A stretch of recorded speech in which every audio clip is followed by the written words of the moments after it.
And the hits just keep on coming in the Republican Party. By now, you've obviously heard this story if you're even remotely into politics, and if you're following this page, you probably are into politics. But heavily Trump-backed candidate in New York, Elise Stefanik, has to end her bid to become governor of New York. This is a woman that was in the House of Representatives, or is in the House of Representatives, heavily backed by Trump, was considered for a position in a cabinet. I think was actually given a position in a cabinet and had it yanked back underneath her, from underneath her, because he couldn't lose the vote in the House.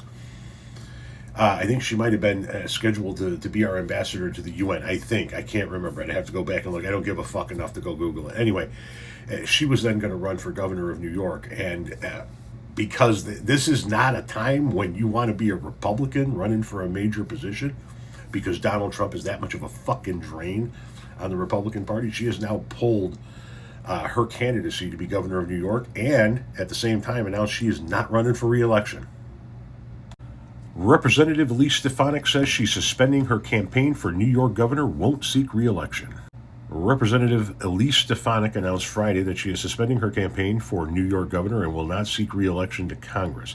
In a post on Twitter, Stefanik, a Republican ally of President Donald Trump, said, quote, "It is not an effective use of our time or your generous resources to spend the first half of next year in an unnecessary and protracted Republican primary, especially in a challenging state like New York." Let's pause the story right there and let me translate for you.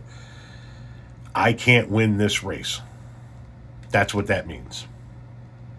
Stefanik was facing Bruce Blakeman, the executive of Nassau County, in what was expected to be a bitter Republican primary, in the governor's race to take on Democratic Governor Kathy Hochul. State Republican Chairman Ed Cox said the party respected Stefanik's decision and thanked her for her efforts. Quote, "Bruce Blakeman has my endorsement, and I urge our state committee and party leaders to join me," Cox said in a prepared statement. "Bruce is a fighter who has proven he knows how to win in difficult political terrain." Bruce is going to be the newest sacrificial lamb in New York. He's not winning that fucking race. And that's why Elise is getting out. She can't win. You're heading into an election year that is going to see Republicans most likely take a beating. How bad? Who the hell knows?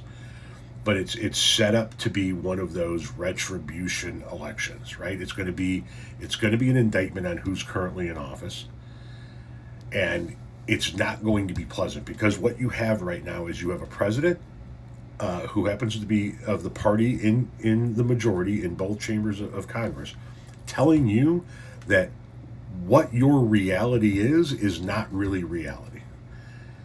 You're telling your elected officials, "Hey man, I'm paying way too much to heat my home, to put clothes on my back and food in my belly."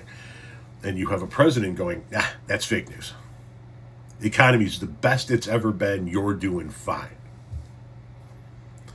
And that doesn't bode well for elections, because the old saying, "all politics are local," is true. You can tell Joe Lunchpail he's doing just fine all day long. But if Joe Lunchpail knows he ain't doing fine because he ain't got no fucking money in his wallet, well, Joe Lunchpail is going to vote for the other guy. And we've seen that happen historically over and over and over again. And that's why more and more Republicans are saying, "I'm not going to run for re-election this year. I'm out." Because it's going to get ugly.